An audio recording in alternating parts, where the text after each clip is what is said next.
Gecenin bağrını yarır bu lənətə gəlmiş sükut. Sən mənim səmamda günəş yox, qara bir bulut. Yandırdım körpüləri, geriyə yoxdu daha yol. Ya mənimlə yan bu oda, ya da ki kül ol, yox ol. Sinəmdə döyünən bu daş parçası ürək deyil. Bu sevgi cəhənnəm əzabı sadəcə dilək deyil.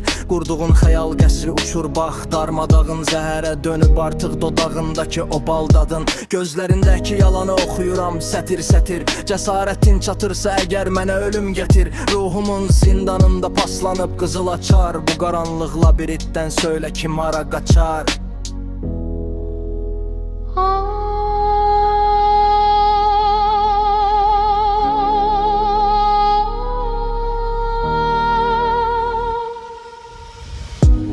Sesim gelir uzaklardan, dumandan. Kurtar beni bu bitmeyen zamandan. Ruhum gezir kölge kimi izinde.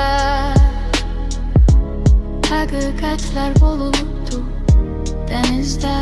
Bizden kalan sadece dost. Bizden kalan sadece dost.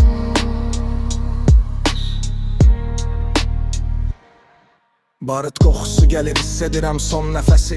Boğazımda düyünlənib ümidlərin qəm səsi. Sən bir ilğim idin, səhrada yalançı su. İndi boğur məni hər gecə ayrılıq qorxusu yox. Qorxu yox, nifrət var damarımda. Axan qan tək solub getdi bağçamızda əkdiyin o son çiçək. Mənəm o güzgüdəki yad adam, diqqətlə bax. Bu hekayə bitdi artıq, yandırıb külə buraq. Xəncər kimi saplandı kürəyimə xəyanətin. İndi də harda qaldı o müqəddəs əmanətin. Sus, danışma, sözlərin artıq mənə yad. Bu viranə şəhərdə eşidilmir heç bir fəryad. Soyuq külər əsir, xatirələr tələsir, karanlıq.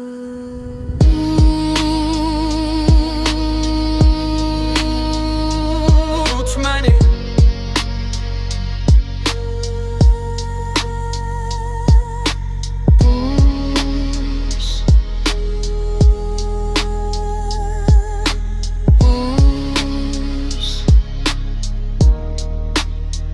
bizden